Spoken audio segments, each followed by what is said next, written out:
దేవుని ప్రియులను క్రీస్తునందు సహోదరి సహోదరులైన మీ అందరికీ తండ్రి అయిన దేవుని నుండి ప్రభు అయిన యేసుక్రీస్తు నుండి కృపయు సమాధానమును అనుగ్రహింపబడాలని దేవుని వేడుకుంటూ ఉన్నాను. ప్రియులారా, దేవుడిచ్చిన సహాయమును బట్టి నెమ్మదిగా మనం రోమీలకు రాసిన పత్రిక 12వ అధ్యాయం వరకు మనం సంపూర్తి చేసుకోవడం జరిగింది. ప్రధానంగా 12వ అధ్యాయమును మనం గుర్తు చేసుకోగలిగినట్లయితే గతించిన వారం మనం ధ్యానించిన సంగతులను బట్టి దేవుడు మనల్ని ఏ విధంగా తన చిత్తానుసారంగా ఆరాధించుట కోరుకుంటున్నాడో 12వ అధ్యాయంలో మనం చూసుకోవడం జరిగింది. ప్రియమైన వాళ్ళారా, ఆయన ఎడల మన వైఖరి ఎలా ఉండాలో, ఆయన మనకు అనుగ్రహించిన ఈ శరీరమును మన మనసును దేవునికి ఏ విధంగా సమర్పించుకోవాలో, ఆ సమర్పణ దేవుడు ఏ విధంగా తనకు ఒక సేవగా అంగీకరిస్తున్నాడో నేర్చుకుని ఉన్నాము. అందులో నిలకడగా సాగవలసిందిగా మరొక మార్గం గుర్తు చేస్తున్నాను. దేవుని ఎడల వైఖరే కాదు, మన ఎడల మనకుండవలసిన వైఖరిని కూడా పరిశుద్ధాత్మ దేవుడు గుర్తు చేసినట్టుగా మనం నేర్చుకుని ఉన్నాం. మన విశ్వాస పరిమాణ క్రమము చొప్పున మనం ఎంచుకోవాల్సినంత రీతిగా ఎంచుకొని క్రీస్తు యొక్క నియమమును సంపూర్తి చేయాలని, దేవుడు మనకు అనుగ్రహించిన కృపావరముల చొప్పున మనము పని చేయుచు సేవాధర్మమును జరిగించాలని, దేవుడు మనకు అనుగ్రహించిన కృపావరముల విషయంలో మనల్ని మనం ఎక్కువగా ఎంచుకోవద్దని, అలా అని మనల్ని అనుగ్రహించిన కృప కంటే తక్కువ కూడా ఎంచుకోకూడదన్న ఆలోచనతో ఒక సరైన వైఖరి మనం కలిగి ఉండాలని గుర్తు చేసుకొని ఉన్నాం. ఒక సరైన వైఖరి మనకు ఎలా వస్తుంది అని అంటే, స్థిరంగా మనం ఒక మాట పెట్టుకొని ఉన్నాం. మన దేహంలో ఉన్నటువంటి అవయవాలు సరైన సమయానికి ఏ రీతిగా స్పందించగలుగుతున్నాయంటే శిరస్సుకు అతికున్న కారణాన్ని బట్టి మనం కూడా యేసుక్రీస్తుకు అతికి ఉన్నట్లయితే ప్రభు ఎడల సరైన రీతిగా మనము స్పందించగలమన్నటువంటి విషయాన్ని మనం నేర్చుకుని ఉన్నాం. ఆయన శిరస్సుకు అతుక్కొని ఉండడం అని అంటే ఆయన వాక్యానుసారంగా మనం నడుచుకోవడం అన్న విషయం మరవకూడదు. ఇక మూడో విషయాన్ని మనం ఏం గుర్తు చేసుకున్నాము అంటే, దేవుని సంఘంలో చేర్చబడిన వారి ఎడల మన ధోరణి ఎలా ఉండాలి, మన వైఖరి. మనకు అనుకూలంగా ఉన్న వారి ఎడల ఎలా ఉండాలి, మనకు ఒకవేళ వారు శత్రువులుగా లేకపోతే ప్రతికూలంగా ఉంటే వారి ఎడల ఎలా ఉండాలి. స్థిరముగా ఒక మాటను గుర్తు చేసి ఉన్నాడు, ప్రేమ కలిగి ముందుకు సాగమన్నాడు. ప్రేమైన వర్లారా, అవి 12వ అధ్యాయం నుంచి మనం నేర్చుకున్న సంగతులు. ఇక 13వ అధ్యాయంలో కూడా పౌలు గారు ఇంకొన్ని బాధ్యతలు రాయబోతున్నాడు. వాస్తవానికి అధ్యాయాలు విడగొట్టడం వల్ల మనం వేరు చేసి మాట్లాడుకుంటున్నాం, కానీ పౌలు గారు రాసినప్పుడు అధ్యాయాలు ఏం విడగొట్టలేదు. 11 అధ్యాయాల వరకు సాగినటువంటి దేవుని సంకల్పం వెల్లడి చేసిన తర్వాత ఈ సంకల్పం అంతటికి ఇప్పుడు క్రీస్తులో మన రెస్పాన్స్ ఇది, మన బాధ్యత ఇది, మన స్పందన ఇది అని ఇక మిగిలిన భాగం రాస్తున్నాడు. అందులో ప్రధానముగా 12వ అధ్యాయంగా విడగొట్టిన దాంట్లో చాలా విషయాలు రాశాడు. 13వ అధ్యాయంలో కూడా చాలా బాధ్యతలు రాస్తున్నాడు. ప్రియమైన అట్లా ఆజ్ఞలుగా ఇస్తున్నాడు. 13వ అధ్యాయంలో మనం స్థిరంగా ఏం చూడవచ్చు అని అంటే, ఒక్క విధంగా చెప్పాలి అని అంటే, ఇప్పుడున్నటువంటి భూమి మీద ఉన్నటువంటి ప్రభుత్వ అధికారములకు లోబడుటను 13వ అధ్యాయంలో రాస్తున్నాడు. ప్రస్తుతం భూమి మీద ఉన్నటువంటి ప్రభుత్వ అధికారములకు మనం ఏ విధంగా లోబడాలి. ఇది కొంచెం సున్నితమైందండి. రెండో వైపు చెప్పాలంటే చాలా లోతైంది. మూడో వైపు చెప్పాలి అని అంటే చాలా ప్రాముఖ్యమైన విషయం కూడా. ముందుగానే నన్ను మీ ఎదుట కనపరుచుకుంటున్నాను. ఏ విషయంలోనంటే, ఈ అధ్యాయము సేవకుల చేత ఉపదేశింపబడి నేర్చుకునేంత వరకు నేను కూడా ఇంత స్థిరమైన ఆలోచన క్రైస్తవునిగా నేను అధికారుల ఎడల కలిగి ఉండాలన్నటువంటి విషయాన్ని నేను నేర్చుకోలేకపోయాను. ప్రియమైన వాళ్ళారా, అందుకోసం ఈరోజు మిమ్ములను నన్ను కలుపుకొని ఒకే వైపు ఉన్నట్టుగా మనం మాట్లాడుకుందాం. కానీ ఈరోజు మనం మాట్లాడుకోబోతున్న సంగతులు ఎంతో విలువైనవని మీరు గుర్తించాలని మనస్ఫూర్తిగా ఆశపడుతున్నాను. పాత నిబంధనలో ఒక మాటను, కొత్త నిబంధనలో ఒక మాటను ఈ సమయం ముందు నేను జ్ఞాపకం చేయాలనుకుంటున్నాను. చాలా విశేషంగా రాయబడ్డాయి 2 మాటలు. ఏంటి అనంటే, దేవుడే వెతుకుతున్నాడు అన్నటువంటి మాటలు కనపడుతుంటాయండి ఆ రెండిట్లలో. ఒకటి కీర్తనల గ్రంథం 14వ అధ్యాయం 2వ వాక్యాన్ని మీరు చూశారనుకోండి. అక్కడ ఏమని ఉంటుందంటే, వివేకము కలిగి దేవుణ్ణి వెతుకువారు కలరేమోని దేవుడే పరలోకంలో నుండి వెతుక్కుంటున్నాడట. ప్రియమైన వాళ్ళ, ఎవరి కొరకు అనంటే వివేకముతో తను వెతికేవారు కావాలి. అది పాత నిబంధన మాట. కొత్త నిబంధన మీరు యోహాను సువార్త 4వ అధ్యాయం 24వ వాక్యానికి వచ్చారనుకోండి, బాగా తెలుసు మనకు. ఇదిగో నన్ను ఆరాధించే వారు ఎలా ఉండాలంటే ఆత్మతోనూ సత్యముతోనూ. ఇప్పుడు ఆరాధించు కాలం వచ్చినది, ఇప్పుడు వచ్చి ఉన్నది.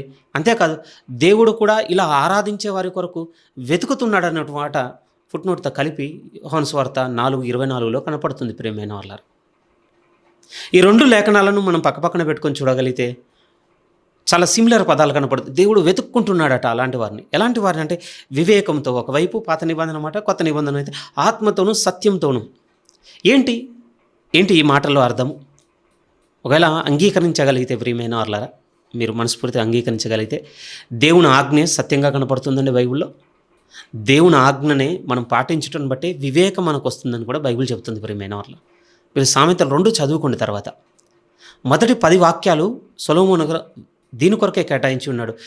దేవుని ఎడల వివేచన ఎలా ఉంటుందో, వివేకం ఎలా ఉంటుందో, ఆయన ఆజ్ఞనిగో, నా ఆజ్ఞలు నీ హృదయంలో నువ్వు దాచుకో, వీటిని నువ్వు ఫాలో అవుతుంటే నీకు ఇవే జ్ఞానము, ఇవే వివేచన, ఇవే దేవుని యందలి భయ భక్తులని ఒక 10 వాక్యాలు దీర్ఘంగా రాస్తాడండి అక్కడ ఆయన. వెండిని వెతికినట్లు వెతుకు, బంగారము ఒక దాచబడిన బంగారం కోసం నువ్వు వెతికినట్టుగా వెతుకు. ఈ ఆజ్ఞలను కలిగి ఉండే విషయంలో ఇంతగా ఆతురపడు, ఇవే నీకు వివేచన, ఇదే నీకు వివేకము. ఎందుకు ఆ 2 మాటలు ఈ సమయంలో గుర్తు చేస్తున్నాను అనంటే, నిశ్చయంగా దేవుడు వివేకంతో నన్ను వెతుకువారు అనంటే ఏంటి?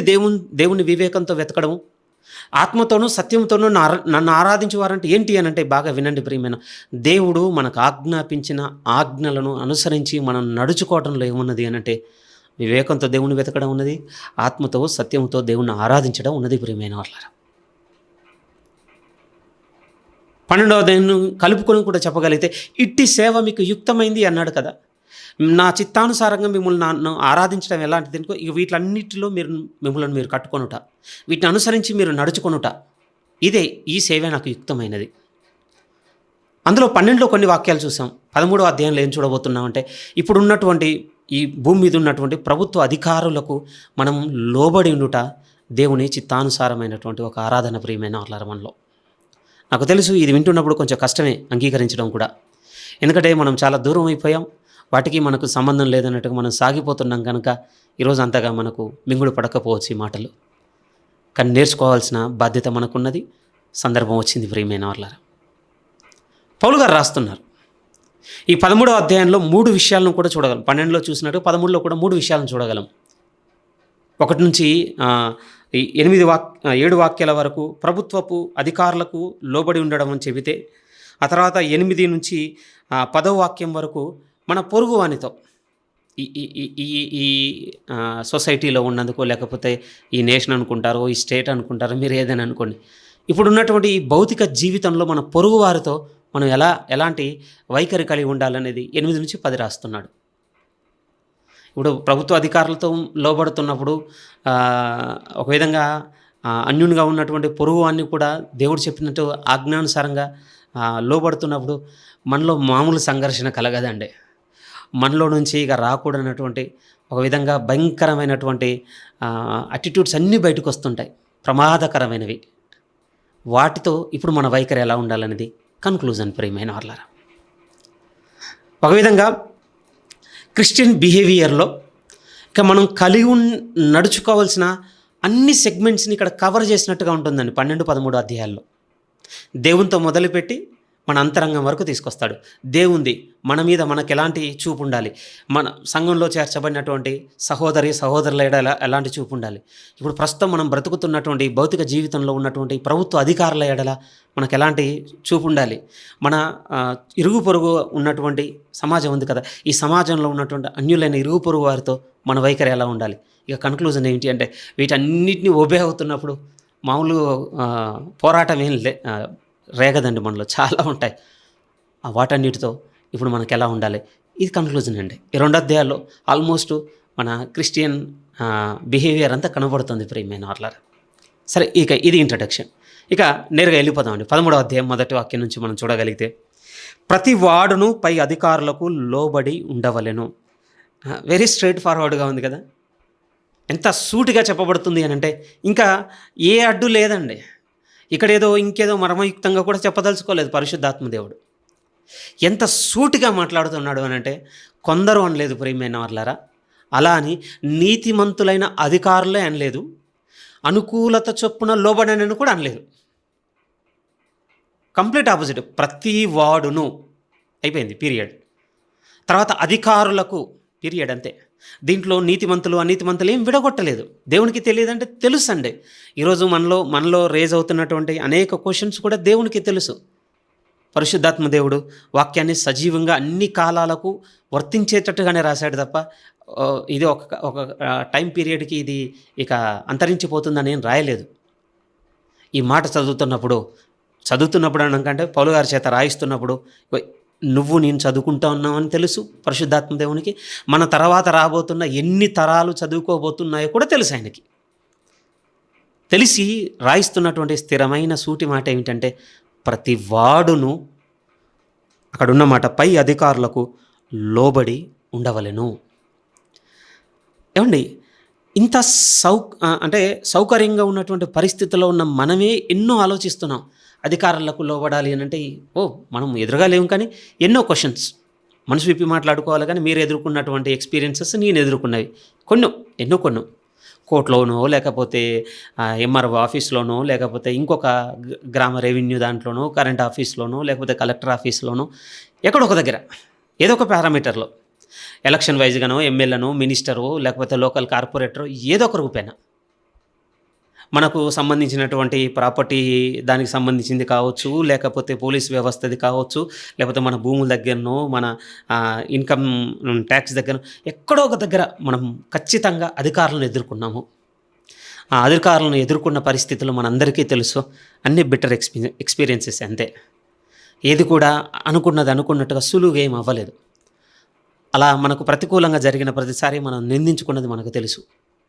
ఆ నిందించుకున్నది ఇప్పటి వరకు మన ఒపీనియన్ కూడా మార్చుకోలేదని కూడా నాకు తెలుసు. నాకేంటి, దేవునికి కూడా తెలుసు ప్రియమైన వాళ్ళారా. అవన్నీ కొద్దిసేపు మనం పక్కన పెట్టుకుందాం. వాటి గురించి కూడా కొంచెం మాట్లాడడానికి ప్రయత్నం చేద్దాం. ఎందుకంటే నా కృపకు మించిన మాటలు అవి. కానీ ఇక్కడ మాట్లాడుతున్న మాటలు మాత్రం సూటిగా తీసుకుందాం. దేవుడు అంటున్నాడు, ప్రతి వాడును పై అధికారులకు లోబడి ఉండవలెను. ఇంత సౌకర్యంగా ఉన్న మనకే ఇన్నుంటే ఏమంటే, ఈ మాటలు రాస్తున్న టైంకి, ఈ మాటలు పంపబడుతున్నటువంటి ప్లేస్లో ఉన్నటువంటి సిచ్యువేషన్స్ దగ్గరికి వెళ్ళి ఆలోచిస్తే మనం నోటి మీద వేలేసుకోక తప్పదు ప్రియమైన వాళ్ళారా.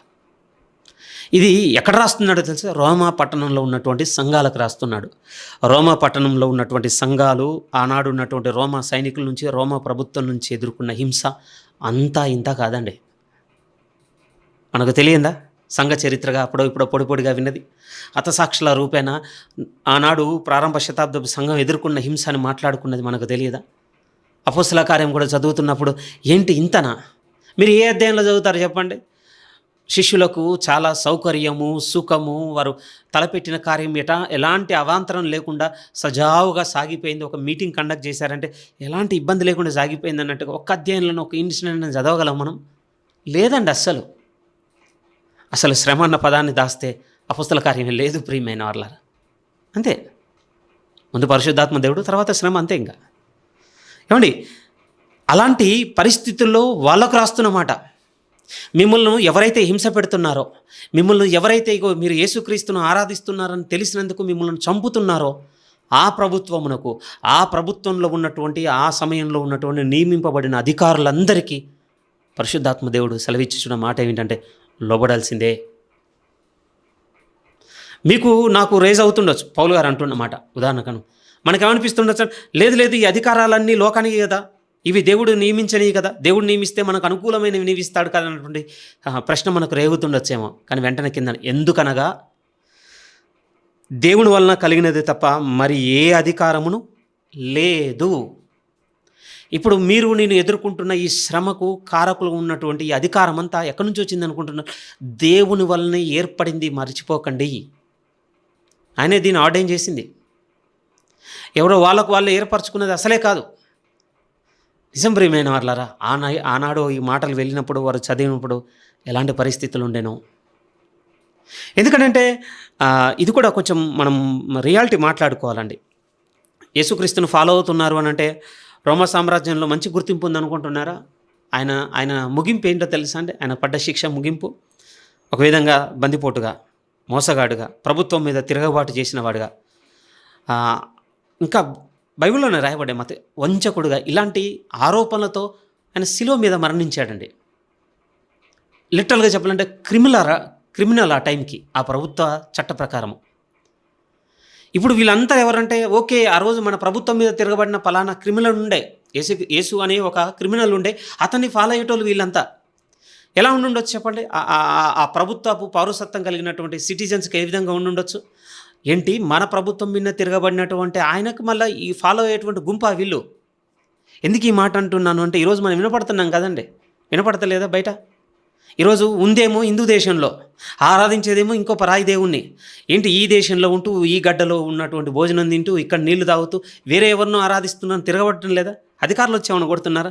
అనామకుడు కూడా వచ్చి కూడా ఈరోజు చేసుకునేటువంటి పరిస్థితులు అండి. నేను అప్పటికి తీసుకెళ్తున్నాను ఆ మాటల్ని. అప్పుడు ఇంకెంత సీరియస్గా ఉండుండొచ్చు. అది మాత్రమే కాదు, ఇంకొక వైపు వచ్చి చూస్తే వీళ్ళు దేంతో పోల్చబడ్డారంటే కొంచెం సిమిలర్గా యూదులకు దగ్గరగా ఉన్నారన్నట్టు పోలిక కూడా వచ్చేసిందండి. ఎందుకంటే కన్వర్ట్ అయిన వాళ్ళంతా కూడా వాళ్ళే కదా ఎక్కువగా. అప్పుడు మెజారిటీ ఎవరు? యూదులో నుంచి క్రీస్తులోనికి వచ్చిన వాళ్ళు ఎక్కువగా కనపడుతున్నారు. నిజంగా అండి, ఇది కొంచెం మనకు తెలియాలి. యూదులంటే అసలు గిట్టదట ప్రియమైన వాళ్ళ రోమ ప్రభుత్వానికి. ఎందుకనంటే హేరోదు రాజు కొన్ని సవరణలు తీసుకొచ్చాడండి యూదుల కొరకు. ఎలాంటివి అంటే పన్ను చెల్లించిన అవసరం లేదు, యూదుల కోసం పట్టుకొచ్చుకునే. ఎందుకంటే యూదులకు రాజుగా ఉన్నాడు కదా అప్పుడు ఆయన. యూదుల ఫేవర్, వీళ్ళ అభిమానం చూరగొనడానికి రోమ ప్రభుత్వం నుంచి కొన్ని వెసులుబాట్లు వీళ్ళకి తీసుకొని వచ్చేసాడు. అందులో పన్ను వెసులుబాటు ఉందండి. ఆ తర్వాత రోమా సైన్యంలో కూడా యూదులు చేరనవసరం లేదట ఆ టైంకి. చేరకపోయినా పర్వాలేదు, మినహాయింపు వీళ్ళకి.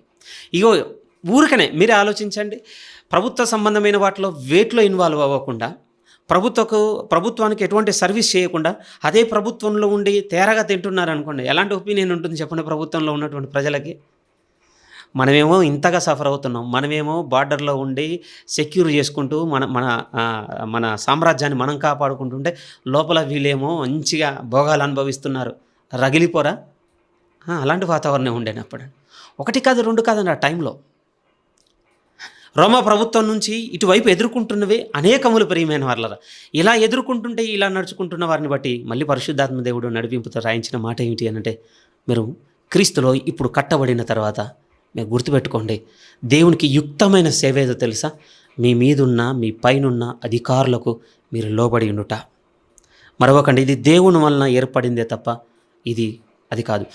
నిజంగా మనకు తెలుసు కదా ప్రియమైన వాళ్ళారా, ప్రభు కూడా పునరుత్థానుడై తిరిగి లేచిన తర్వాత మత్తయి సువార్త 28:14 ఉన్న మాట అక్కడ మనం చూడగలము. ఇప్పుడు నాకు సర్వాధికారం అనుగ్రహింపబడి ఉన్నది. ప్రభు మాట్లాడిన మాటే కదా. ఆయన వల్లనే ఇప్పుడు నిర్వహింపబడుచున్నది.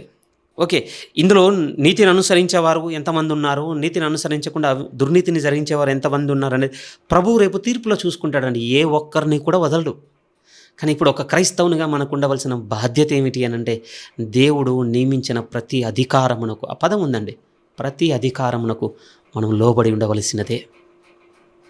తిరుగుబాటుకు పిలవలేదు ప్రియమైన వాళ్ళారా మనలను ప్రభువు. రెండో వైపు వచ్చి మాట్లాడుకోవాలంటే వాళ్ళని నిందించుటకు కూడా పిలవలేదు. మనం వారి లోబడుటకు మాత్రమే పిలువబడి ఉన్నాము. ముందుకు చదువుకుంటూ వెళ్ళిపోదాం. కాబట్టి రెండో వాక్యంలో అంటే దేవుని వలన కలిగినది తప్ప మరి ఏ అధికారము లేదు, ఉన్న అధికారములు దేవుని వలనే నియమింపబడి ఉన్నవి. అంత క్లియర్గా ఉంది చూడండి. కాబట్టి అధికారమును ఎదిరించువాడు దేవుని నియమమును ఎదిరించుచున్నాడు.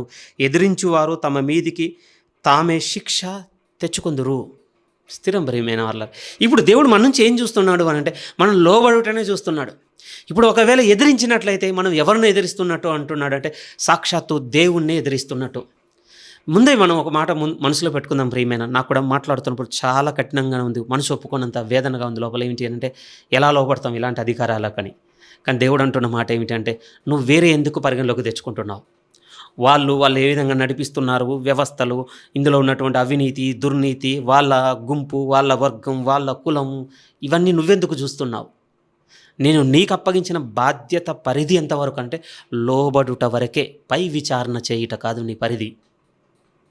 ఈ అధికారం ఏంటి, ఆ అధికారం ఏంటి, లేకపోతే ఆ ప్రభుత్వం వచ్చేసి పై విచారణ కాదు. ఇప్పుడు మనం ఉన్నది దేనికంటే, దేవుడు నియమించిన ప్రతి అధికారమునకు లోబడుటకు మాత్రమే. కష్టంగా ఉన్నా ఒప్పుకొని తీరవలసిన సత్యం ప్రియమైన వాళ్ళది. ఇది ఆయన ఆజ్ఞ. ఒకవేళ మీరు తిరగబడినట్లయితే, నేను తిరగబడినట్లయితే, దేవుడు అంటున్నాడు, నువ్వు దేన్ని ఎదిరించుచున్నావు అంటే, నా నియమమునే ఎదిరించుచున్నావు. తప్పించుకుంటాను అనుకుంటున్నావు, నీ మీదికి నువ్వే శిక్ష తెచ్చుకుంటావు.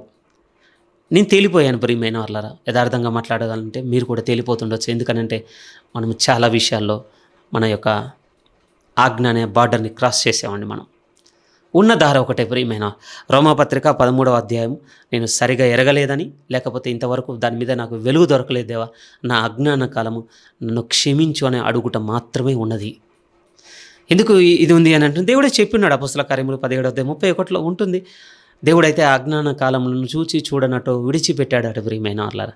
ఇప్పుడైతే తెలిసిన దగ్గర నుంచి ఇక దేవుడు మన నుంచి కోరుకుంటుంది ఏమిటంటే లోబడుటని. ఈవెన్ ఇదే మాట పౌలు గారు ఒకటే రాస్తే కొంచెం యూదుల ప్యాటర్న్లో కూడా మాట్లాడుకుందాం. ఒకదాంతో ఎందుకు స్థిరపరచాలి, ఇద్దరు ముగ్గురు అన్నాడు కదా. రెండవ సాక్ష్యం చూద్దాం. పేతురు గారు రాసినటువంటి మొదటి పత్రిక 2వ అధ్యాయంలోనికి మీరు వస్తే, ఈయన కూడా ప్రియమైన వాళ్ళారా రోమా ప్రభుత్వం కిందనే ఉన్నాడు. రోమా ప్రభుత్వ సంబంధమైనటువంటి పరిస్థితుల మధ్య చాలా శ్రమలు ఎదుర్కొన్నాడు. అంతేకాదు అటు పౌలు గారైనా ఇటు పేతురు గారైనా ఈ ఇద్దరు చంపబడ్డది ఏ కాలంలో అంటే రోమా ప్రభుత్వ కాలంలోనే. ఇద్దరు చంపబడ్డారండి. ఇలాంటి డెత్ కూడా కాదు వీళ్ళు. ఒకరేమో తల క్రిందులుగా సిలువేయబడ్డారు, ఇంకేమో శిరచ్ఛేదనం చేయబడ్డారు. వీళ్ళు రాస్తున్నారు అంటే ఇక మనం అంగీకరించాల్సిందంతే.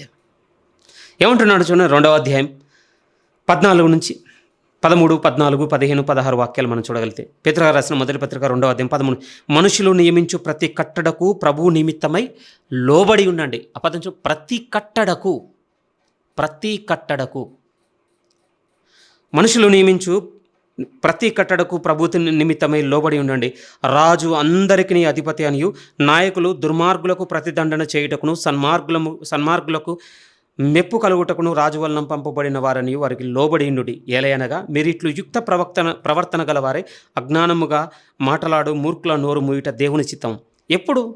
ఎప్పుడు చెప్పండి, యుక్తమైన ప్రవర్తన ఎప్పుడు బయటకు వస్తుందట? దానికి మధ్య నుంచి 15వ వాక్యం తీసినప్పుడు కాదు ప్రియమైన వారలారా, 13 నుంచి మనల్ని కట్టుకున్నప్పుడు, ప్రతి కట్టడకు లోబడినప్పుడు, ప్రతి రాజుకు సన్మానించి ప్రతి నాయకుడికి మనం లోబడినప్పుడు ఏం బయటకు వస్తుందంటే యుక్తమైన ప్రవర్తన. పేతురు గారు కూడా ఎగ్జాక్ట్ అవే వర్డ్స్ రాస్తున్నాడు చూడండి. వీరిద్దరూ మనకు నేర్పిస్తున్న మాటల్లో మనం గమనించవలసిన బలమైన మాట ఏమిటి అంటే, దేవుడు మనకు ఆజ్ఞాపిస్తున్నట్టుగా ఏర్పరచబడిన ప్రతి అధికారము దేవుని వలన ఏర్పాటైందని, ప్రతి అధికారికి మనం లోబడాలని దేవుని వాక్యం మనకు సూచించుచున్నది ప్రియమైన వాళ్ళారా. ఇంకొంచెం ముందుకెళ్ళగలిగితే రోమిలకు రాసిన పత్రిక 13లోనికి రండిది 3వ వాక్యం నుంచి, ఒకవేళ ఎదిరించేవాడు తన మీదికి తామే శిక్ష తెప్పించుకొదురు. ప్రభుత్వం చేయవారు చెడ్డ కార్యములకే కానీ మంచి కార్యములకు భయంకరులు కారు. నీకు మేలు కలుగుటకు అధికారులు దేవుని పరిచారకులు. వారికి భయపడకుండా ఉండగోరితివా? మేలు చేయము, అప్పుడు వారి చేత మెప్పు పొందుదువు. నీవు చెడ్డది చేసిన ఎడల భయపడము, వారు ఊరకయ్యే ఖడ్గము ధరింపరు. కీడు చేయు అని మీద ఆగ్రహము చూపుటకే వారు ప్రతీకారం చేయు దేవుని పరిచారకులు. ఇంకొక మాట, వీరిని కూడా దేవుడు అంటున్నాడు, వీరు కూడా నా సేవకులే. స్ట్రేంజ్ కదండి. సువార్త పనిలో సాగుతూ, బోధిస్తూ, సంఘాలను నడిపిస్తూ, సభలు పెడుతూ సాగుతున్న వాళ్ళే దేవుని పరిచారకులు అనుకున్నాం. అక్కడే మనం టైటిల్ చూస్తుంటాం. కానీ దేవుడు ఏమంటున్నాడంటే, లోకంలో ప్రభుత్వాలను, అధికారాలను ఏర్పాటు చేసి ఈ అధికారాల ద్వారా పని జరిగించుచున్న వారిని కూడా దేవుడు అన్న మాట ఏంటంటే, వారు కూడా నా పరిచారకులే. వండరండి. ఎందుకు దేవుని రాజ్యమును ఇప్పుడు అంటే యేసుక్రీస్తు వచ్చి ఇప్పుడు రాజ్యమును స్థాపించి లోకమును ఏలుతాడని ఎందుకు నమ్ముతున్నానంటే, అందులో ఈ మాట కూడా ఒక కారణం ప్రియమైన వాళ్ళ. ఎందుకంటే మనం విశ్వసిస్తున్న రేపు మన విశ్వాసం లేవుందంటే, ఇప్పుడు జరుగుతున్న ఈ అధికారాలన్నింటినీ ప్రభు తన చేతిలోని తీసుకున్న తర్వాత తనను వెంబడించినటువంటి తన శిష్యులను అన్నిటి మీద నియమించుకుంటాడట. అప్పుడు వాళ్ళు కూడా ఈ ప్రభుత్వాలు నడిపించాలి. అందుకోసం నాకు చాలా రిలేటబుల్గా అనిపించింది. అవును, నిజము, దేవుని పరిచారకులే వాళ్ళు కూడా. కాకపోతే అతను ఎంత ఆలోచన కలిగి ఎంత కాన్షియస్తో పనిచేస్తున్నాడు అనేది అతను ఉత్తరవాదికి అంతే. కానీ ఇప్పుడు వ్యవస్థలన్నీ మారిపోయాయి కదండి. కానీ మళ్ళీ పౌలు గారు తిమోతికి రాస్తున్నప్పుడు కూడా ఇంకొక మాట గుర్తు చేస్తున్నాడు ప్రియమైన వాళ్ళ. దాన్ని చూద్దాం. తిమోతికి రాసినటువంటి మొదటి పత్రిక 2వ అధ్యాయము, తిమోతికి రాసిన మొదటి పత్రిక 2వ అధ్యాయం ముందు 2వ వాక్యాన్ని మనం చూడగలిగితే, రాజుల కొరకును అధికారులందరి కొరకును విజ్ఞాపనములను, ప్రార్థనలను, యాచనలను, కృతజ్ఞతాస్తుతులను చేయవలనని హెచ్చరించుచున్నాను. ఇది మంచిదియు మన రక్షకుడగు దేవుని దృష్టికి అనుకూలమునై ఉన్నది. మనం వారి మీద ఆరోపణ కాదట చేయాల్సింది. సంఘంగా మనకు అనుగ్రహిస్తున్నటువంటి బాధ్యత ఏమిటి అని అంటే, మీరు వారి కొరకు ప్రార్థనలు, యాచనలు వీటన్నింటినీ చేయబద్దులుగా ఉన్నారని సంఘంగా మనకు గుర్తు చేస్తున్నాడు ప్రియమైన వాళ్ళరా. ఎందుకు అనంటే మొదటి వాక్యంలోనే చెప్తాడు. ఎందుకో తెలుసా? మనం సంపూర్ణ భక్తియు మాన్యతయు కలిగి నెమ్మదిగాను సుఖముగాను బ్రతుకు నిమిత్తము. వీరందరి కొరకు ఎందుకు ఇవన్నీ జరిగించాలి, ఎందుకు ఇవన్నీ చేయాలంటే దేవుడు చూపెడుతున్న మాట ఏమిటంటే, ఒకటేమో మీ స్పిరిచువల్ లైఫ్ కోసం, రెండవది ఏమిటి అంటే ఈ భూమి మీద మీరు సుఖముగా సౌఖ్యముగా బ్రతుకుట కొరకు. మనకేమనిపిస్తుంది అని అంటే, ఒకవైపు శ్రమ ఉందని దేవుడే చెప్తాడు, ఒకవైపు ఇది ఉందని చెప్తాడు అని అంటే, బాగా వినండి ప్రియమైన వాళ్ళ, దేవుడు రెండు మాట్లాడుతున్నాడని మనం ఎందుకు అంగీకరించకూడదు? ఎక్కడ కూడా లేఖనం ఒకదాన్ని ఏమి విభేదించుకోవటం లేదండి. మనం రెండింటిని అంగీకరించే మనసుతో లేమని అర్థం అంతే. అక్కడ ఎందుకు అలా మాట్లాడు, ఇక్కడ ఎందుకు ఇలా మాట్లాడు అనేది వ్యక్తిగతంగా మనకు రేజ్ అయ్యేటువంటి క్వశ్చన్. కానీ మనకు కావాల్సిన మనసు ఏంటో తెలుసా? రెండింటిని అంగీకరించే మనసు మనం తెచ్చుకుందాం ప్రియమైన వాళ్ళారా. కానీ దేవుడైతే దీన్ని బాధ్యతగా ఇస్తున్నాడు. మీరు ప్రార్థన కలిగింది. ఒక సువార్థికుడు చాలా బలమైన మాట అన్నాడండి దీన్ని ఎత్తి. ఆయన అన్న మాట ఏమిటి అని అంటే, ఈరోజు సంఘాలు లోకంలో ఉన్నటువంటి అధికారాల కొరకు, ప్రభుత్వాల కొరకు, అధిపతుల కొరకు ప్రార్థన చేయకుండా సువార్తకు, విశ్వాసులను రక్షణలోనికి నడిపించేటువంటి విషయాల్లో ప్రతికూలమైనటువంటి చట్టాలు, ప్రతికూలమైనటువంటి పరిస్థితులు తలెత్తకుండా ఉండాలని కోరుకోవడంలో అసలు సబబే లేదని చెప్పేశాడు ఆయన. ఒకవైపు దేవుడిచ్చినటువంటి ఆజ్ఞను పాటించకుండా సంఘాలు, రెండో వైపు ఏమి ఎక్స్పెక్ట్ చేస్తున్నాయి, మాకు ఎలాంటి శ్రమ ఎదురు కాకూడదు, మేము సువార్తకు వెళ్ళినప్పుడు ఎలాంటి అడ్డం రాకూడదని కోరుకోవడం అసలు అర్ధరహితం అనేసాడు ఆయన. ఒకవేళ దేవుడే చెప్పినట్టుగా నడిస్తే ప్రియమైన వాళ్ళారా, నడుచుకున్నారు కనుకనే క్రైస్తవులు ఈరోజు సువార్త నీ దాకా నా దాకా చేరింది ప్రియమైన వాళ్ళారా. ఒకవేళ ఇలా అన్న కొంచెం హార్ష్గా ఉన్నా, ఇప్పుడు మనం ఉన్నట్టుగానే మన ముందున్న తరాల్లో ఉన్నటువంటి నిజ క్రైస్తవులు కూడా ఉండుంటే నీ దాకా నా దాకా క్రైస్తవ్యం రాకపోయేదండి. వాళ్ళు నిజముగా వీటికి విధేయత చూపిన్నారు కనుకనే ఇక్కడ దాకా సాగింది రక్షణ. ఒక మాట, మనం దాటి ఇంకొక తరానికి రక్షణ వెళ్ళుటకు మనము అనుకూలులుగా ఉన్నామో ప్రతికూలులుగా ఉన్నామో ఆలోచించుకోవాలి. ఎగైన్ మళ్ళీ అదే గుర్తు చేస్తున్నాను. ఇంతకాలం మనం ఎరగక అనుదినం చేయకపోయి ఉండొచ్చు, సంఘంలో చేయకపోయి ఉండొచ్చు. కానీ ఈ మాట మనసును తట్టినప్పుడు అడగబద్దలం దేవుని ప్రార్థనలో రాజుల కొరకును, అధికారుల కొరకును మనం ప్రార్థన, విజ్ఞాపన, యాచనలు సమర్పింపబద్దులుగా ఉన్న విషయాన్ని ఈ లేఖనమునెత్తి గుర్తు చేసుకుంటున్నాను, మీకు కూడా గుర్తు చేస్తున్నాను ప్రియమైన వాళ్ళారా. ప్రభు నిశ్చయంగా గుర్తు చేస్తున్న మాట ఏమిటి అనంటే, దేవుడు నియమించిన అధికారములకు మనమందరము లోబడాలనేటువంటి పిలుపును దేవుడు మనకు అనుగ్రహిస్తున్నాడు. కింద కూడా అంటున్నాడు, మళ్ళీ రోమీయులకు రాసిన పత్రిక 13వ అధ్యాయంలోనికి మీరు వచ్చేస్తే స్థిరంగా చెబుతూ ఏమంటున్నాడు, వాళ్ళని దేవుడు ఎందుకు నియమించుకున్నాడటంటే నిశ్చయంగా చెప్తున్నాడు, మేలు కొరకే. ఒక విధంగా సమాజంలో న్యాయము స్థాపన చేయుటకు దేవుడు అధికారములను నియమించి ఉన్నాడు. ఇక్కడే మనకు రేజ్ అయ్యేటువంటి బిగ్ క్వశ్చన్ ఏమిటంటే, అంత అవినీతే కదా ఉన్నది, ఏ విధంగా లోబడమంటావు? ఓకేనండి, నాకు కూడా ఉన్న క్వశ్చనే. దీనికి మీకు నాకు ఏమైనా రోల్ మోడల్ ఉంది మనం ఫాలో అవ్వడానికి, మన ముందు ఒక గుర్తుంది అని అంటే యేసుక్రీస్తు వారే ప్రియమైన వాళ్ళారా. ఆయనే పిలాతు ముందు నిలబడ్డాడు. పిలాతు మాట్లాడుతున్న మాటలు మనం చూద్దాం. చూడండి, యోహాను సువార్త 18వ అధ్యాయం. ఒక 2 లేఖనాలు ప్రభు జీవితంలో నుంచి మనం చూడగలిగితే, ఇప్పుడు మనం చూడబోతున్న లేఖనాలు మనకు ఏ విషయంలో సహాయం చేయబోతున్నాయి అని అంటే, అవినీతి లేకపోతే దుర్నీతి రాజుకు కూడా లోబడుతున్నటువంటి విధేయతను మనం చూపెడబోతున్నాయి ఈ సందర్భాలు. 18వ అధ్యాయం మనకు తెలుసు, 35-36 వాక్యాలు మనం చూడగలిగితే పిలాతు మాట్లాడుతున్నాడు. అందుకు పిలాతు, నేను యూదుడన్న ఏమి, నీ స్వజనమును ప్రధాన యాజకులను నిన్ను నాకు అప్పగించేది గదా, నీవేమి చేస్తావని అడగగా యేసు, నా రాజ్యము ఈ లోక సంబంధమైనది కాదు, నా రాజ్యము ఈ లోక సంబంధమైనదే. నేను యూదులకు అప్పగింపబడుకున్నట్లు నా సేవకులు పోరాడుదురు కానీ నా రాజ్యము ఇహ సంబంధమైనది కాదనెను. అందుకు పిలాతు, నీవు రాజువా అని ఆయన అడగగా, నీవు అన్నట్టు నేను రాజునే, సత్యమును గూర్చి సాక్ష్యం ఇచ్చుటకు నేను పుట్టి తిని, ఇందు నిమిత్తమే ఈ లోకమునకు వచ్చి తిని. గోజానికి దిక్కెళ్ళిపోతుంది. ఇక్కడ సందర్భంలో మనం చూడగలిగితే పిలాతు ముందు ప్రభు నేరస్తునుగానే నిలబడ్డాడండి. నిన్ను నాకు అప్పగించేశారు, నువ్వు ఇప్పుడు అపరాధివి అని మాట్లాడుతున్నప్పుడు ప్రభు ఏమీ ఫైట్ చేయలేదండి. ప్రభు అంటున్న మాట ఏంటో తెలుసా, ఇప్పుడు నీకు నియమింపబడిన అధికారమునకు నేను లోబడుతున్నాను. గట్టిగా మాట్లాడాలంటే, నా రాజ్యం ఈ లోక సంబంధమైంది కాదు కనుక ఇప్పుడు నీ మీద నేను వార్ డిక్లేర్ చేయటం లేదు, ఇప్పుడు నీ అధికారానికి నేను లోబడుతున్నాను. 19వ అధ్యాయంలో కూడా పక్కనే పేజీ మీరు టర్న్ చేయగలిగితే ఇంకొక శ్రేష్టంగా కనపడుతున్నవాడు 10 నుంచి చూడండి. 19వ అధ్యాయం 10.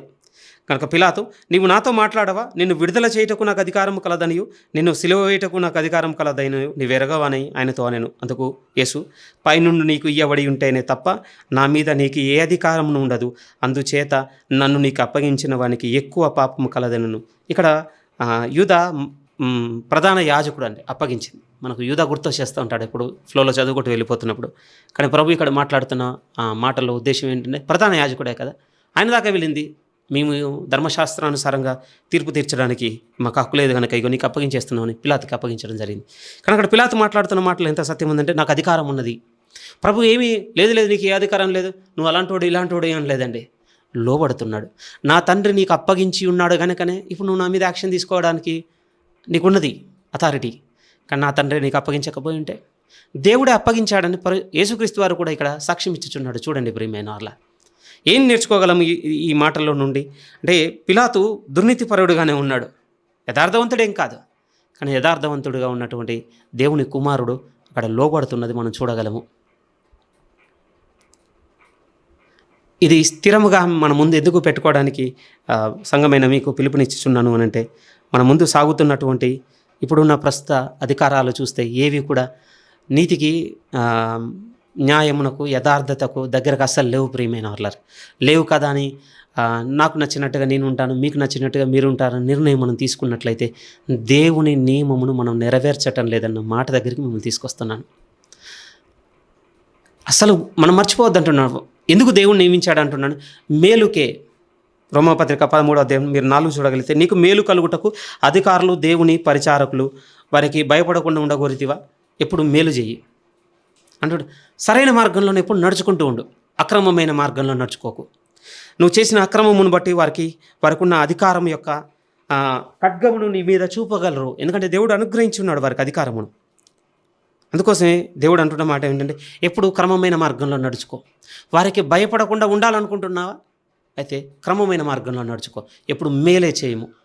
ఒకవేళ నువ్వు కీడు చేసి వానిగా ఉన్నట్లయితే ఖచ్చితంగా నువ్వు వారికి భయపడాల్సిందే, వారికి నువ్వు బెదరాల్సిందే అని చెప్తున్నాడు ప్రియమైన వాళ్ళారా. అందుకోసం కింద అన్న మాటలు ఎలా ఉంటాయి అని అంటే, కింద అంటున్నాడు 4వ వాక్యం చాలా పెద్దగా ఉంది, మిడిల్లో చదువుతున్నాడు. కీడు చేయి వారి మీద ఆగ్రహము చూపుటకే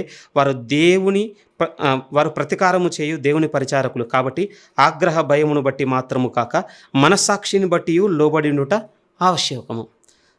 ఒక తప్పనిసరైనటువంటి విషయాన్ని చెప్తున్నాను, మీరు లోబడండి. కానీ ఏ విషయంలో లోబడండి అని అంటే, ఇప్పుడు వాడేదో నిన్ను శిక్షిస్తాడు, నీకేదో కీడు చేస్తాడు, నిన్ను గాయపరుస్తాడని ఆగ్రహ భయమును బట్టి లోబడ్డం కాదు నేను కోరుకుంటున్నది, మనస్సాక్షిని బట్టి. ఏంటి దాని అర్థం?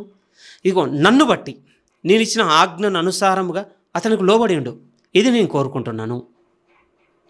కిందికి వచ్చేసరికి ఆ మాటలు 5లో కూడా, కాబట్టి ఆగ్రహ భయమును బట్టి మాత్రము కాక మనస్సాక్షిని బట్టి లోబడి ఉండటం ఆవశ్యకము. ఏలైనగా వారు దేవుని సేవకులై ఉండి ఎల్లప్పుడూ ఈ సేవ ఎందే పని కలిగి ఉందరు. ఇందుకే కదా మీరు పన్ను కూడా చెల్లించుచున్నారు. పైనేమో వారు ఖడ్గము ధరించి, ఊరకే ఖడ్గం ధరించరు అన్నాడు. కిందికి వచ్చేసరికి ఇగో ఇప్పుడు మీరు ఇందుకొరకే కదా మీరు వారికి పన్ను కూడా చెల్లించుచున్నారు. ఇక్కడ 2 విషయాలు గుర్తు చేసి, ఒకటేమో ఫోర్స్ అండి, ఇంకోటేమో మనీని కూడా మెన్షన్ చేస్తున్నాడండి దేవుడు.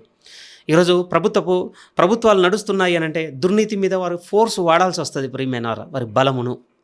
న్యాయ వ్యవస్థలు అనుకోండి, లేకపోతే పోలీస్ సిస్టమ్ అనుకోండి, ఫోర్స్ ఉందని చెప్తున్నాడు, దానికి మీరు ఉపయోగపడండి అంటున్నాడు. రెండో వైపు ఏమంటున్నాడో తెలుసా? రెండో వైపు ఏమంటున్నాడంటే, వారి అధికారములను నడిపించుటకు ఖచ్చితంగా మనీ కావాలి, అంతే కదా ఒక వ్యవస్థ నడవాలి అని అంటే. అందుకోసమే కదా మీరు పన్ను చెల్లించుచున్నారు. ప్రభువు కూడా ఆయన సువార్తలో సాగుతున్నప్పుడు కూడా ఇశ్రాయేలులో వచ్చి అడిగినటువంటి ఒక ఇంట్రెస్టింగ్ క్వశ్చన్ ఉంటుంది కదండి. ఇప్పుడు కైసరుకు పన్ను కట్టడం న్యాయమా కాదని అడుగుతారండి. ఎందుకు అడిగారో తెలుసా? ఇందాక మీతో అన్నాను కదా, వాళ్ళకి ఎగ్జామ్షన్ అటండి. ఏ రోజు బతుకొచ్చింది ఏంటంటే పన్ను నుంచి మినహాయింపు తెచ్చేసాడట. ఇప్పుడు ఈయనేం చెప్తాడో చూద్దామని పోయి అడిగారు. ప్రభు అన్నమాట ఏంటో తెలుసా? ఎవరిది వాళ్ళకి ఇవ్వాల్సిందని చెప్పేశాడు. షాక్ అండి, వాళ్ళకి అసలు మింగుడే వాళ్ళేది అది. ఈరోజు మనకు కూడా మింగుడు పడింది అయిపోయింది తెలుసా? ఏది? పేయింగ్ ట్యాక్స్ అనేది. నిజమండి. ఓకే, నా దగ్గర లేదు కనుక నేను మాట్లాడుతున్నాను, ఉండి కట్టుంటే తెలిసేది అని అంటే, మీరు నా గురించి కాదు, ఒకవేళ ఆ ప్రశ్న తలెత్తుతున్న మనసుతో మీరు నా గురించి కాదు చూడవలసింది, దేవుని గురించి.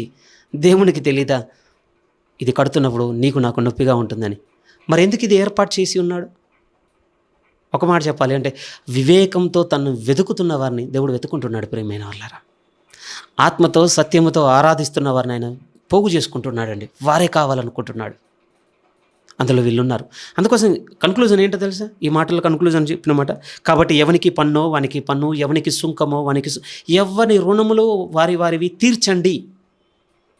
ఇలా మనకు రేజ్ అవుతున్నప్పుడు వచ్చేటువంటి పెద్ద క్వశ్చన్ మార్క్ ఏంటంటే, అధికారులు దుర్నీతి పరులుగా ఉండి, రెండో వైపు ఏంటంటే మనం నీతిగా బతుకుదామన్నా కూడా మన చేత కూడా దుర్నీతిని చేయిస్తున్నారు. ఫర్ ఎగ్జాంపుల్ బ్రైబ్ కావచ్చు, లంచము, లేకపోతే ఇంకొకటి ఉంటాయి కదండి. చాటుగా చేసేది, టేబుల్ కింద చేతులు పెట్టడం లాంటి పదాలు అంటుంటాం కదా. మరి వాటి సంగతి ఏంటి? అవి ఎదుర్కోవాల్సి వస్తుంది. మనము అకార్డింగ్ టు రూల్స్ పైన సరే ఏది అడిగితే అది సబ్మిట్ చేసి ఈ పేపర్ తెచ్చి ఆ పేపర్ ఇంత చేసినా కూడా వానికి ఇంకేదో మన దగ్గర నుంచి పొందుకోవాలన్నటువంటి ఆపేక్ష కలిగి మనల్ని ఇబ్బంది పెడుతున్నాడు, దాన్ని చేయుటకు ప్రలోభ పెడుతున్నాడు, లేకపోతే ఇంకొక ఇండైరెక్ట్గా ఫోర్స్ చేస్తున్నాడు, వచ్చేది కూడా దూరం చేస్తున్నారు. మన అలాంటి పరిస్థితులు ఎదుర్కొన్నప్పుడు ఏం చేయమంటారు అని అంటే ఎగ్గేయనండి. మళ్ళీ బైబిలే మనకు ఆన్సరు. కొంచెం చూపించగలదు ప్రియమైన ఆర్లారా. మనకు తెలుసు అపోస్తల కార్యం చదువుతున్నప్పుడు సందర్భాలు ఎలా ఉంటాయి అని అంటే పేతురు యోహానులను పట్టుకుంటారండి, ఖైదు చేస్తారు. జనులు గొల్లు చేసేసరికి సరే ఈరోజు ఏం చేయొద్దని రేపు మళ్ళీ న్యాయసభలోనికి తీసుకొని వచ్చి గట్టిగా బెదిరి పెట్టి ఇక పంపించేద్దాం. ఏం చేశారు ఇంతకు వీళ్ళు?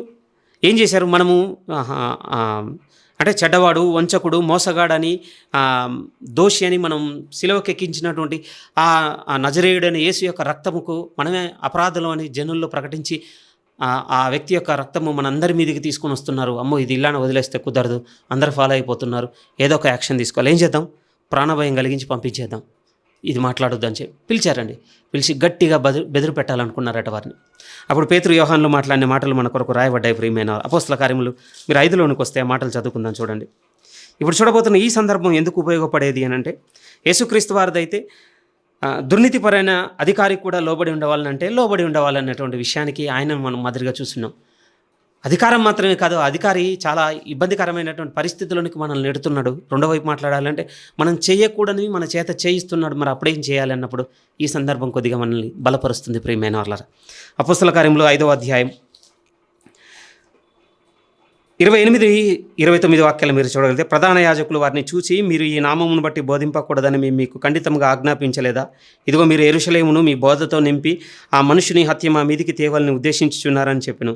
అందుకు పేతురును అపోస్తులను, మనుషులకు కాదు, మేము దేవునికి లోబడవలను కదా, మీరు మానవున వేలాడవేసి సంహరించిన యేసు మన పితరుల దేవుడు లేపెను. ఈ మాటలు చదివితే వాళ్ళు రాజీకి రాలేదట ప్రియమైన వాళ్ళారు. మేము ప్రకటిస్తూనే ఉంటాం. 4వ అధ్యాయంలో కూడా అంటారు, మీరు మమ్మల్ని చంపినను మేము మానము. ఎందుకు ఈ మాట అంటున్నారు? వీళ్ళ మీద ఉన్నటువంటి ఫోర్స్ ఏంటి చెప్పండి? దేవుడు వీరికి ఆజ్ఞాపించినటువంటి ఆజ్ఞను మానేయమని చెప్తున్నారు. ఇంకొక వైపు ఆ ఫోర్స్ ప్రభు ఏమైనా ఆజ్ఞాపించాడు? మీరు సర్వలోకమునకు వెళ్ళి ప్రకటించండి దీన్ని. అది మత్తయి, మార్కు, యోహాను, లూకా సువార్తలో మనకు కనపడుతుంది. మీరు చూడొచ్చు 28వ అధ్యాయం మత్తయిలో కనపడుతుంది, మార్కు సువార్త 16వ అధ్యాయం 15లో కూడా మీరు సర్వలోకమునకు వెళ్ళి సర్వ సృష్టికి సువార్తను ప్రకటించండి. అదే మిషన్ మీద వీళ్ళు బయలుదేరిపోయారు. కానీ అప్పుడు ఉన్నటువంటి స్థానిక అధికారులు వీళ్ళ మీదకి తీసుకొచ్చినటువంటి అపవాదం ఏమిటంటే మీరు ప్రకటించడానికి వీలే లేదు. ఫర్ ఎగ్జాంపుల్ ఇందాక మనం అనుకున్నాం కదా, మనకైతే నీతి చేయాలనుంది, అధికారి ఏం చెప్తున్నాడు? మనతో ఒక దుర్నీతి కార్యం చేయమంటున్నాడు. ఇప్పుడు ఆప్షన్ ఏంటి? పేతురు యోహానుల ఆప్షన్ ప్రియమైన వాళ్ళ, మీరు మమ్మల్ని ఏమి చేసుకున్నా పర్వాలేదు, మేము ఇది చేయకుండా ఉండలేము. ఎదుర్కొంటున్నప్పుడే తెలుస్తుందండి. కానీ నిశ్చయంగా నేను ఒక మాట చెప్పగలను, అప్పుడే పరిశుద్ధాత్మ దేవుని శక్తిని కూడా చూస్తాం ప్రియమైన వాళ్ళారా. దూరంగా ఉండి మనం లెక్కలేసుకుంటే అర్థమయ్యేది కాదు, ఎదుర్కొంటేనే అర్థమయ్యేది. వీళ్ళు ఎదుర్కొన్నారు, చూస్తున్నాం కదా. వీరికి ఇంత ధైర్యం ఎక్కడిది? మమ్మల్ని చంపినను పర్వాలేదన్న మాట అనగలిగి ఉన్నారంటే ఊరికే కాదు కదా. ఎక్కడి నుంచి వచ్చింది ఆ శక్తి? పరిశుద్ధాత్మ దేవుడు. ఎప్పుడు ఇదిగో మేము అధికారులకు లోబడినా కూడా అధికారులు మా చేత దుర్నీతి కార్యం జరిగించడానికి మమ్మల్ని బలవంతం చేస్తున్నారన్నప్పుడు మనం నిలబడవలసిన స్టాండ్ వైపు మనం నిలబడితే దేవుని అతీతమైన శక్తి క్రియ చేయుట బైబిల్లో మనం చూడగలుగుతున్నాం ప్రియమైన వాళ్ళరా. ఇది నమ్మిన వానందు చూడగలిగే క్రియ అండి, అంతే. ఈ విషయంలో చాలా మాట్లాడుకోవాలి వాస్తవానికి, కానీ అనుభవ రాహిత్యంతో కొన్ని సంగతులు చెప్పడానికి నేను ధైర్యం చేస్తున్నాను. కానీ దేవుడు నిశ్చయంగా మాట్లాడిన మాటలు ఏమిటంటే, ఇప్పుడు భూమి మీద ఉన్న ప్రతి అధికారమునకు దేవుడు మనల్ని లోబడుటకు పిలుచుకొని ఉన్నాడు అన్న విషయం మనం మరవకూడదు.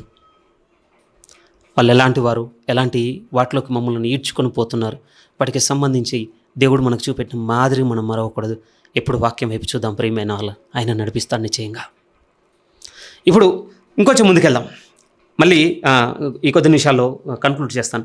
రోమీలకు రాసిన పత్రిక 13వ అధ్యాయం 8వ వాక్యం, 9వ వాక్యం, 10వ వాక్యం మనం చూడగలిగితే ఇప్పుడు ఏంటి అని అంటే మన పొరుగు వారితో ఉండవలసిన మన రిలేషన్ గురించి మాట్లాడుతున్నాడండి. ఇప్పుడు వారి ఎడల మనం కలిగి ఉండవలసినటువంటి వైఖరి ఎలా ఉండాలి? ఒకే ఒక వాడితో చెప్పాడు ప్రియమైన వాళ్ళ. ఏమన్నాడు అంటే, ప్రేమించడం ఒకటే ఉన్నటువంటి విధి. మీకు నాకు యూజువల్గా అనిపించేది ఒక సేవకుడు చాలా ఈజీగా అన్నాడు. బోధిస్తున్నప్పుడు బాగానే ఉంటుంది, వింటున్నటువంటి సిస్టర్ అనుకుందంట, ఇప్పుడు పాస్టర్ గారు ప్రసంగం అయిపోయిన తర్వాత నాతో పాటు మా ఇంటికి వస్తే మా పొరుగు ప్రేమిస్తాడో లేదో తెలుస్తుంది అనుకుందట. నిజమే కదా. అక్కడే మనం కూడా నిలబడ్డాం, ఆ స్త్రీ చోటనే. ఓకే. ఇదంతా అయిపోయిన తర్వాత ఇప్పుడు నాకు ఏ పొరుగు ఆవిడతో లేకపోతే ఏ పొరుగు వానితో ఇప్పుడు నాకైతే విభేదం ఉందో, ఆ వ్యక్తి యొక్క వైఖరి, అతను నడుచుకునేటువంటి రీతి, అతను మా ఇంటికి లేకపోతే నాకు అడ్డుగా వచ్చేటువంటి పరిస్థితులు ఇతను ఎదుర్కొంటే అప్పుడు తెలుస్తుందనేటువంటి మాట మనకు రైజ్ అవుతుందండి. అగ్రీ. కానీ దేవునికి నిశ్చయంగా మనకిస్తున్నటువంటి ఆజ్ఞ ఏమిటి అనంటే క్లియర్‌గా ఉంది ప్రియమైన వారలారా. మీరు ప్రేమ విషయంలో తప్ప దేని విషయంలో కూడా ఒకరికొకరు మీరు అప్పు పడకండి. దేని విషయంలో కూడా మీరు అచ్చి ఉండకండి. కింద స్థిరంగా చెప్పిన మాటలు ఏమన్నాడు అంటే, ప్రేమ కలిగి ఉన్నవాడట ధర్మశాస్త్రము నెరవేర్చినవాడు అని చెప్పాడండి. యేసుక్రీస్తు కూడా అంతే కదా పిలిచింది. రోమపత్రిక 8 మీరు 3, 4 వాక్యాలు చూశారనుకోండి, అక్కడ క్లియర్‌గా ఉండదు. ధర్మశాస్త్రం దేన్ని నెరవేర్చలేకపోయినాం. ధర్మశాస్త్ర సంబంధమైన నీతి విధి మన యందు నెరవేర్చబడవలనని యేసుక్రీస్తు ఇగో మన వంటి శరీరాకారంతో వచ్చి మన నిమిత్తం మరణించి మనల్ని నిలబెట్టేసి ఉన్నాడు అని 3, 4లో కనపడుతుంది ప్రియమైన వారలారా. ఏంటి ధర్మశాస్త్ర సంబంధమైన నీతి విధి? ఏముంది ధర్మశాస్త్ర సంబంధమైన నీతి విధి అంటే, ఎవడైతే తన్ను వలె తన పొరుగువాన్ని ప్రేమించగలుగుతాడో వాడు ధర్మశాస్త్ర సంబంధమైన నీతి విధిని నెరవేర్చినట్లే. అది రోమపత్రికలో కనపడుతుంది. ఈవెన్ గలతీ పత్రిక 5 కూడా మీరు చదివి చూడండి ప్రియమైన వారలారా. 5:14లో కూడా అక్కడ అదే కనపడుతుంది. ఒకసారి చూస్తారు చూడండి, కొంచెం దగ్గరగా ఉన్న పత్రిక. గలతీలకు రాసిన పత్రిక 5వ అధ్యాయం 14 కూడా మీరు చూడగలిగితే, ధర్మశాస్త్రం అంతయు నిన్ను వలె నీ పొరుగువాన్ని ప్రేమించు అని ఒక్క మాటలో సంపూర్ణమై ఉన్నది. ఇదే మీరు నేను కలిగి ఉండవలసినటువంటి వైఖరి మన పొరుగు వారితో. అంత సులువుగా ఏం రాదు ప్రియమైన వారలారా. కానీ ప్రభు వైపు చూస్తే నిశ్చయంగా వస్తుందని మాత్రం చెప్పగలను. నిజము. ప్రభువు వైపు చూడకుండా ఎప్పుడు పొరుగు అనే చూస్తున్నాం అనుకోండి, ప్రేమించలేకపోవచ్చు, నిశ్చయంగా ప్రేమించలేము తుదమట్టుకు. కానీ నిత్యము ప్రభునే చూస్తున్నాం అనుకోండి, సాధ్యము. ఎందుకు ఆ మాట అంటున్నానంటే, రాసిన ఆయనకు సాధ్యమైంది కదా. అదే కదా, ఈ వ్యక్తికి అర్థమైంది కదా. ఇన్ని రోజులు నేను కష్టపడి నిలుపుకోవాలనుకున్న 613 ఆజ్ఞలు ఎంత ఇబ్బంది పడ్డాను అసలు. చిన్న ప్రయాసం కాదటండి పౌలు గారిది. చాలా వేదన ఉందట ధర్మశాస్త్రం నిలబెట్టుకోవాలని. కానీ క్రీస్తు వైపు చూడగానే ప్రియమైన వారలారా, ఇంత ఈజీగా ధర్మశాస్త్రాన్ని నిలబెట్టుకోవడం. ఏం నేర్పించాడు యేసుక్రీస్తు అంటే, నన్ను వలె నా పొరుగువాన్ని నేను ప్రేమిస్తే అయిపోయింది. నేను హత్య చేయను, వ్యభిచరించను, దొంగిలించను, 100 ఆశించను. ఎందుకంటే నన్ను నేను ప్రేమించుకున్నట్టు వాడిని కూడా ప్రేమించగలిగితే అయిపోయింది కదా. మీరు చెప్పండి, మీరు నేను కలిగి ఉన్న వాటిని ఏమైనా దొంగిలించుకుంటామా? మన సొత్తండి. పోనీ మనం ఏమన్నా దాన్ని నరహత్య చేసుకుంటామా? లేకపోతే మనం కలిగి ఉన్న దాన్ని ఏమైనా ఆశిస్తామా? లేదు కదా ప్రియమైన వారలారా. సేమ్ మైండ్ వస్తుందండి. ఎప్పుడు అనంటే మనం పొరుగు వాని దగ్గరికి వెళ్ళగలిగితే ఎలా? కష్టమైన విషయంగా కనపడుతుంది, కానీ ప్రభులో ఇది సాధ్యమైన విషయం. ఎప్పుడనంటే మీతో నేను అంటున్నాను కదా, ఆయనకు అతికుందాం ప్రియమైన వారలారా. ఆయన్ని అనుసరించి నడుచుకుందాం. ఆయన ప్రేమలో మనల్ని నిలబెడతాడు. ఈవెన్ యోహాను సువార్త 13వ అధ్యాయంలో కూడా ఆ మాట రాస్తాడండి. ఆ యూనిక్నెస్ చూపెడతాడు. నేను మిమ్మల్ని ఏర్పరచుకున్నాను కదా, నా ఏర్పాటు మిమ్మల్ని ఎంత ప్రత్యేకంగా చూపెడుతుందో చూడండి. నేను ఒక మాట ఇస్తున్నాడు చూడండి. 13వ అధ్యాయం 34, 35 వాక్యాలు మీరు చూడగలిగితే, మీరు ఒకరినొకరు ప్రేమింపవలనని మీకు క్రొత్త ఆజ్ఞ ఇచ్చుచున్నాను. నేను మిమ్మును ప్రేమించినట్టే మీరును ఒకరినొకరు ప్రేమింపవలను. మీరు ఒకని ఎడల ఒకడు ప్రేమ గలవారైన ఎడల దీన్ని బట్టి మీరు నా శిష్యులని అందరూ తెలుసుకొందురనెను. అప్పుడు కనపడుతుంది అంటున్నాడండి. ఈవెన్ మత్తయి సువార్త 5 కొండ మీద ప్రసంగంలో కూడా కన్క్లూజన్లో అది కనపడుతుంది కదా. ఇక మీ సత్క్రియలను చూసి పరలోకమందున్న మీ తండ్రిని మహిమపరచునట్లు వారి ఎదుట మీ వెలుగు ప్రకాశింపనీయండి. ఏంటి మీరు నేను నా పొరుగు అన్ని ముందు కనపరచవలసిన వెలుగు అంటే వారిని ప్రేమించగలుగుట ప్రియమైన వారలారా. వారిని ప్రేమించగలుగుట. ఏమంటే ఈరోజు మనం కలిగి ఉన్నటువంటి వస్తువులు పొరుగువారు కూడా కలిగి ఉంటే అంతే ఆనందంతో వారి ఎడల అదే మనసు కలిగి ఉండుట. వీళ్ళ స్థాయి ఏంటి, వీళ్ళు చేసే పని ఏంటి, వీళ్ళు కట్టుకున్న బట్టలు ఏంటి, ఇది కాదని మనం అనుకోవాల్సింది మనసులో. వారెందుకు కట్టుకోకూడదు అనుకోగలగాలి, వారెందుకు కొనుక్కోగలరు అనుకోగలగాలి. అప్పుడే కదా నన్ను వలె నా పొరుగువాన్ని నేను ప్రేమించినట్లు. కళ్ళ ముందు ఇవన్నీ కనపడుతున్నా వీటన్నిటిని సిలువ వేసుకొని సాగితేనే ప్రియమైన వారలారా దేవుడు అనుకున్న విలువలు మనం కట్టుకోగలిగేది. స్థిరంగా మాట్లాడుతున్న మాటలు మనం చూడగలిగితే 9వ వాక్యంలో కూడా అంటున్నాడు. రోమీలకు రాసిన పత్రిక 13వ అధ్యాయం 9కి మళ్ళీ మీరు రాగలిగితే, ఎలాగనగా వ్యభిచరింపవద్దు, నరహత్య చేయవద్దు, దొంగిలించవద్దు, ఆశింపవద్దు అనున్నవి మరి ఏ ఆజ్ఞైనను ఉన్న ఎడల అవన్నీ నిన్ను వలె నీ పొరుగువాన్ని ప్రేమింపవలను వాక్యంలో సంక్షేపముగా ఇమిడి ఉన్నవి. 10 ఆజ్ఞల్లో సెకండ్ హాఫ్ అంతా ఇక్కడ కనపడుతుందండి. ఆల్మోస్ట్ 6వ ఆజ్ఞ నుంచి 10వ ఆజ్ఞ వరకు వీటన్నిటినీ ఒక్క దగ్గర కడుతూ అంటున్నాడు. నిన్ను వల్ల నీ పొరుగువాన్ని ప్రేమిస్తే ఇవన్నీ నీలో కార్యసాధకం అవుతాయి. కింద 10లో కూడా ప్రేమ పొరుగువానికి కీడు చెయ్యదు. మీ మీద మీరు గాసిప్ చెప్పుకుంటారా అండి? నెవర్ అండి. మీ మీద మీరు చెడు జరగాలని తలస్తారా? నెవర్ అండి. మీ మీద మీరు తలపెట్టబోయే కార్యం నెరవేరకపోతే మీకు బుద్ధి వస్తుందని మీరు అనుకుంటారా? అనుకోమండి. అదే ఇక్కడ దేవుడు కూడా అడుగుతుంది. ఎందుకు ఇది ఇతరుల ఎడలు రాదు, మనకు పొరుగు అనే ఎడలు లేదు. సింపుల్. మనల్ని మనం ప్రేమించుకుంటున్నట్టుగా ఇతరులను మనం ప్రేమించడం లేదు. అలానే వింటున్నప్పుడు కష్టంగా ఉన్నా కానీ దేవుడు చెప్పి ఉన్నాడంటే సాధ్యం ఉంది. ఇది మనుషులకు అసాధ్యము, కానీ మనం దేవునిలో ఉన్నట్లయితే సమస్తం సాధ్యం. ప్రియమైన వాళ్ళారా, ప్రేమ పొరుగువానికి కీడు చేయదు. సంఘంలోని పలుమార్లు చెప్పే మాట ప్రేమే. నాతో సమాధానముగా ఉండవానికి కీడు చేయాలన్నటువంటి ఆలోచన కలుగుతున్న ప్రతిసారి గుర్తొచ్చే మాటలు ఇది కూడా నాకు ఒకటి ఉన్నదండి. నిజం ప్రియమైన వాళ్ళారా, అది నన్ను చాలా ఆపుతున్నది. మీరు కూడా ఆలోచించండి. ఈ మాట హృదయంలో పెట్టుకోమని కోరుతున్నాను. ఒకటి గుర్తుకు రావాలి, ప్రేమ పొరుగువానికి కీడు చేయదు. ప్రేమ పొరుగువానికి కీడు చేయదు. అయిపోయింది.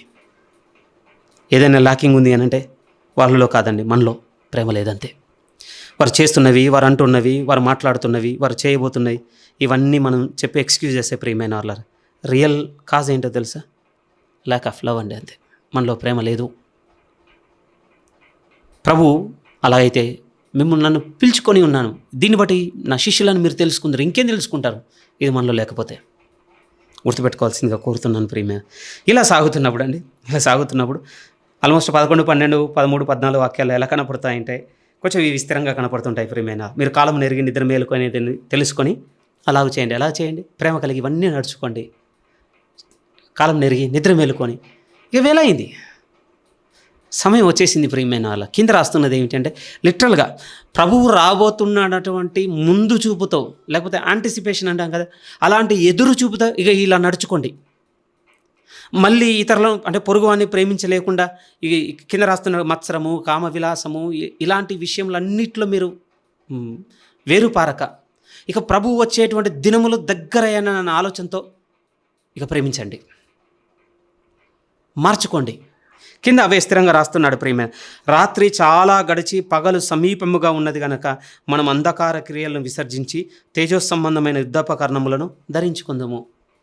మనం చదివిన ఈ మాటలన్నింటిలో 12వ అధ్యాయంలో 13వ అధ్యాయం ఎన్ని రాలేదు చెప్పండి? ఏడ్చువారితో ఏడవండి, నవ్వువారితో నవ్వండి, సహోదర ప్రేమ విషయంలో, అనురాగ విషయంలో, ప్రార్థన విషయం ఎన్ని రాసుకుంటూ వచ్చాడు అక్కడి నుంచి ఈ 13వ అధ్యాయం వరకు. ఇగో ఇవన్నీ తేజో సంబంధమైన యుద్ధోపకరణములు. మళ్ళీ దీనికి ఏదో టైటిల్ పెట్టుకుని మళ్ళీ ఏదో కొత్త ప్రసంగం నేర్చుకోవాల్సిందిగా 12, 13 అధ్యాయంలో పుష్కలంగా ఉన్నాయి ప్రియమైన వాళ్ళారు ధరించుకోవాల్సినవి. సాధ్యమైతే ప్రతి ఒక్కరితో మీరు సమాధానముగా ఉండండి. ఈ మాటల సారాంశం అంతా ఏంటంటే ఈ తేజో సంబంధమైన యుద్ధోపకరణములు, వీటిని ధరించుకోండి. ఇక చాలు. మనం చీకట్లో నడిచింది ఏంటి? సహోదరులను ప్రేమించలేకపోవడం, పొరుగువాంతో సమాధానంగా ఉండలేకపోవడం, వాడిని ప్రేమించలేకపోవడం, అధికారులకు లోబడలేకపోవడం, దేవునికి మనం అప్పగించుకోకపోవడం, మన ఎడల మనం కలిగి ఉండవలసిన అటిట్యూడ్ ఓవర్గా మనల్ని మనం గొప్పగా ఎంచుకుంటే ఇదంతా చీకటి. ఇక చాలు, చాలా దినాలు గడిపేసాం కదా, దగ్గరకు వచ్చేసిందన్న ఆలోచనతో సెట్ అవ్వండి. తేజ సంబంధమైన యుద్ధోపకరణములు ధరించుకుందాము. అల్లరితో కూడిన ఆటపాటలైనను, మత్తైనను లేకయు, కామ విలాసములైన, పోగిరి చేష్టలైనను లేకయు, కలహమైనను, మత్సరమైనను లేకయు, పగటి యందు నడుచుకొనినట్లుగా మర్యాదగా నడుచుకుందాము. ఎక్కడుంది మర్యాద? ఈ 2 అధ్యాయాల్లో ప్రతి వాల్యూ మనకు నేర్పించేది ఏంటంటే ఒక క్రమమైనటువంటి నడవడిక ప్రియమైన వాళ్ళారా. ఒక క్రైస్తవ విలువ మనకి ఇచ్చేది ఏమిటి అంటే మర్యాద. కన్క్లూజన్, మెట్టుకు ఫైనల్లీ ఇప్పుడు రాస్తున్నాడు. ఏమంటున్నాడు అని అంటే ప్రభు అయిన యేసుక్రీస్తును ధరించుకున్న వారే శరీర ఇచ్చలను నెరవేర్చుకున్నటకు శరీర విషయమైన ఆలోచన చేసుకునకండి. రోమ 8 నుంచి మొదలుపెట్టాడు కదండి. అక్కడ కూడా అన్నాడు కదా, మీరు శరీరానుసారంగా నడుచుకోవద్దు. 12లో కన్క్లూజన్. మరి క్రీస్తును ధరించుకుంటే ఎలా ఉంటుందంటే 12వ అధ్యాయం 13వ అధ్యాయంలో ఎలా ఉంటుంది ప్రియమైన వాళ్ళారా? కష్టమే. ఎరగనప్పుడు, ఎరిగిన తర్వాత పరిశుద్ధాత్మ దేవుడు మనకు గుర్తు చేస్తున్నప్పుడు ఇందులో మనల్ని మనం కట్టుకోవాల్సిందే. ప్రస్తుతం ఉన్నటువంటి ఒక విధంగా సెక్యులర్ గవర్నమెంట్ అథారిటీస్కి ఏ విధంగా నడుచుకోవాలో చెప్తున్నాడు. భూమి మీద ఉన్నటువంటి ప్రభుత్వ అధికారాలకు మనం లోబడి ఉండాలని గుర్తు చేస్తున్నాడు. మనం పొరుగు వారితో మనం ప్రేమ కలిగి ఉండాలని గుర్తు చేస్తున్నాడు. కీడు చేయదు ప్రేమ, పొరుగువానికి కీడు చేయదు. ప్రేమ కలిగి ఉన్నవాడు ధర్మశాస్త్రం అంతయో నెరవేర్చినవాడు. ఆ విషయాన్ని గుర్తు చేస్తున్నాడు. ఆ తర్వాత ఇలా సాగుతున్నప్పుడు మనలో ఉన్నటువంటి అనేకమైనటువంటి డేంజర్ యాటిట్యూడ్స్ ఇవన్నీ రేగుతున్నప్పుడు ఇక టైం లేదని చెప్పుకోండి. ఇంకా టైం లేదు వీటన్నిటిని మీరు ఇంకా కొనసాగించుటకు. దగ్గరకు వచ్చింది ప్రభు రాబోతున్నాడట యాంటిసిపేషన్తో, ఆ ముందు చూపుతో, ఎదురు చూపుతో కనిపెట్టుకొని వీటిని మాని తేజ సంబంధమైన యుద్ధోపకరణం ధరించుకొని ఇలా నడుచుకోండి. యేసుక్రీస్తును ధరించుకున్న వారుగా నడుచుకోండి. శరీరచలు నెరవేర్చుకున్నటకు శరీర సంబంధాలుగా మీరు నడుచుకోవద్దనేది డ్యూటీస్ని ఇస్తూ ఇక్కడ కన్క్లూడ్ చేస్తున్నాడు ప్రియమైన వాళ్ళ. 14వ అధ్యాయం కొంచెం లోతుగా ఉంటుంది. 14-15 అధ్యాయాలు కొంచెం ఎక్కువ టైం కూడా తీసుకుంటాయి. అంటే చాలా విషయాలు కవర్ చేస్తుంటాడు ప్రియమైన వాళ్ళ. వచ్చే వారం 14వ అధ్యాయం కొరకు మనం సిద్ధపడి ప్రభు ముందు కనిపెట్టుకుందాం. అప్పటి వరకు ప్రభు యొక్క ఆత్మయు ఆయన యొక్క వాక్యము మీకు నాకు తోడైండి నడిపించునుగాక.